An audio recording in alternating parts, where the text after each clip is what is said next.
I'm Donna, and I'm here to help plant an RPM tree. Good afternoon. Thanks for coming out today. Yeah. I'm looking forward to putting this RPM sugar maple tree in.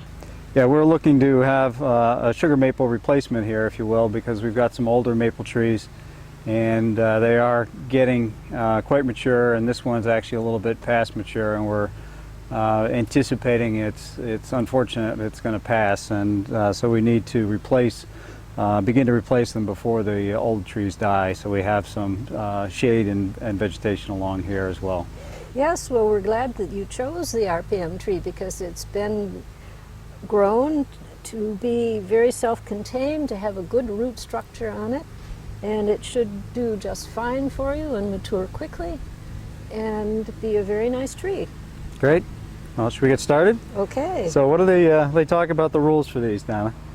The hole has to be about a 30-inch diameter hole, and it has to go to about 7 to 10 inches deep so that the roots can spread out and make a good setting in the ground. Okay. Well, let's see if we can get started here. Part of doing the digging now is to keep the soil separated so that it can be put in as backfill once the plant is in. Backfill simply means filling up the hole once the tree has been positioned. Another reason for putting the soil in the wheelbarrow is that any amendments to the soil that it looks as though it would be needing, like a humus or a compost, can be mixed in at that time in the wheelbarrow. What do you think, Donna? This is looking very good. When we take the tree out of the container, we'll be able to see the condition the roots are in and what needs to be done, whether it needs to be brought up a bit or how much space we have to spread out the roots.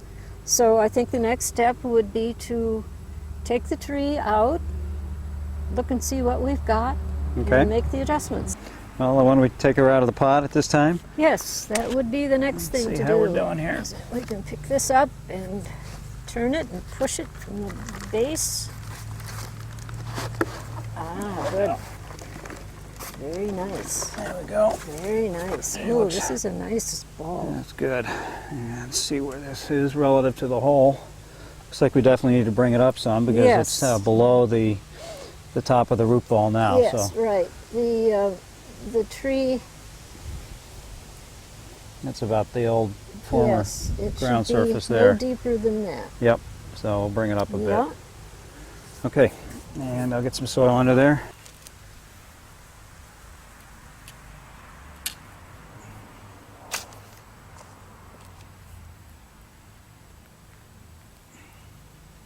So why don't we set this thing in the hole, see how it levels up. Okay, so why don't we figure out where we want the tree? You want to get a bit of a cone in the middle? Yes. Okay. So it can sit on something good and solid, and the roots can spread out on that. Okay, let's check, see how it is height-wise.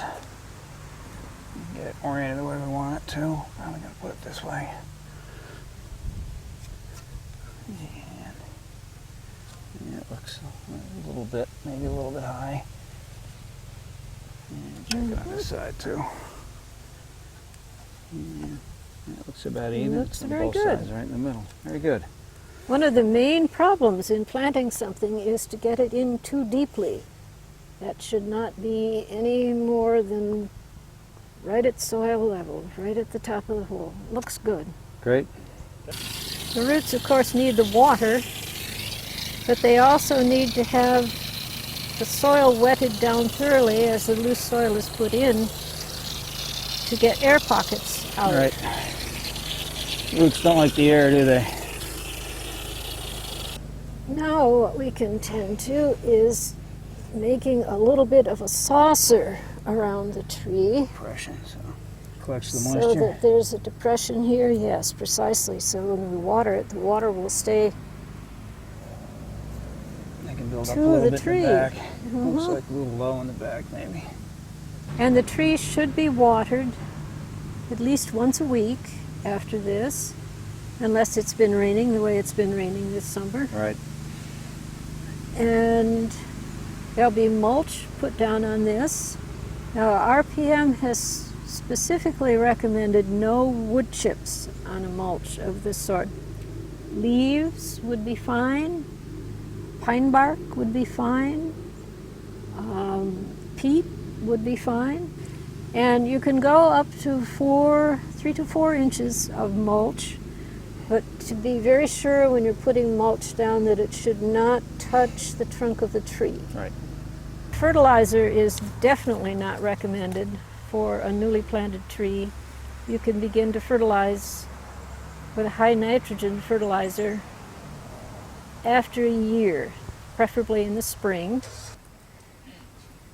We, in this case, have used leaf mulch, which will do a very nice job.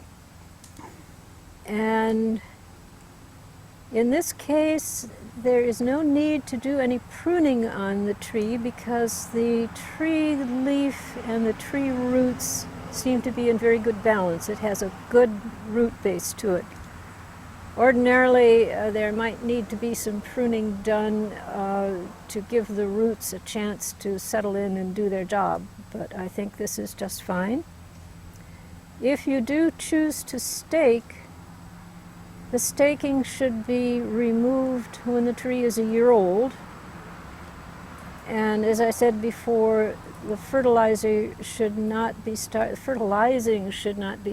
until the tree is a year old, and preferably be done in the spring. And I think we have a very nice looking tree, and it should be just fine.